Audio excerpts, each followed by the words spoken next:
thing I notice about great careers are milestones. And you had one a few years back when you performed for the first time as a solo artist at the MTV Video Music Awards. All right. Take me back to that moment, because that was a crazy performance. It was. I remember we had the idea of me coming in upside down. And when we first told everyone at MTV, they said, well, the idea sounds great, but we don't know. It might not be realistic. So I practiced it and got comfortable, and they allowed me to do it. And the next day were the actual awards. So I'm hanging upside down, and Pharrell is doing his announcements, and he doesn't know I'm upside down. He doesn't know I've been sitting there for 2 minutes, and I was turning purple because I couldn't breathe, and I was terrified already. And once I got down and did the performance, everything was all good, and it was a magical moment for me. Yeah, it was very magical. Yeah. And it was two firsts. That was your first performance as a solo artist, and that was your first performance we saw on MTV with you and Jay-Z as professionals.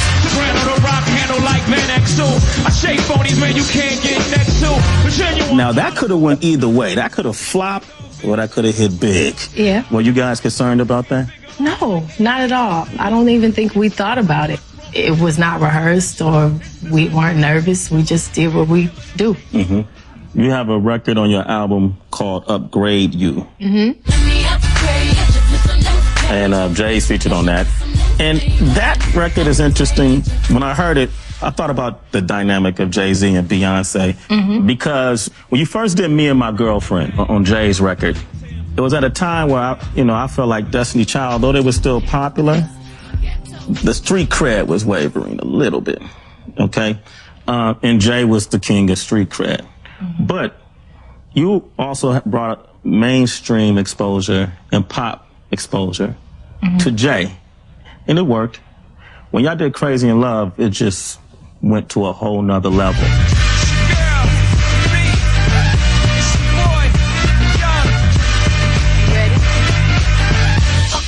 Did you feel the impact of him, putting that stamp on your record in terms of the streets and his credibility and how it could help your career?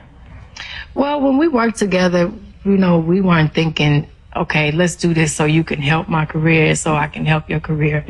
He is one of the best, if not the best, hip-hop MC, and he feels the same about me with R&B music. Every time we worked together, it wasn't, for, okay, this would help you here and help you there. It just sounded like records that he could be on.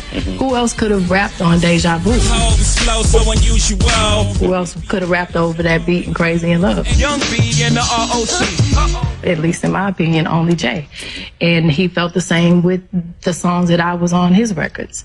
And that probably is true what you said, but we never really sat down and thought about that.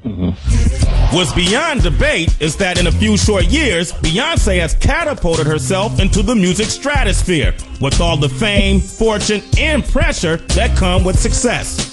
We've seen a lot of great vocalists, a lot of stars. Whitney Houston, arguably the best vocalist of our era. Mariah Carey, who've had equal success, but weren't able to hold on, cracked under pressure in some instances. You don't seem to do that. What is it that you do to balance all of this out? First of all, there's something bigger than me that's in control of my life. And I have faith, and I know that I'm favored. And I have a strong foundation around me, and everyone does not have the parents that I have. I also set dreams at a very young age, and I was not into parties and into guys until I got older. I still am not into parties, but I wasn't, when I got out of school, when I was a teenager, when I was in my 1920s, then I started, growing up. But before that, I focused on my music. I love what I do. And when you love what you do, you can tell, you see the passion. And I know that it's a lot of other people that would love to be where I am, so I don't take anything for granted. Okay. If you had to choose between a career and a personal life, which would you choose? Right now, personal life. Personal life? I've achieved far more than I ever expected. But Thank God I don't have to choose.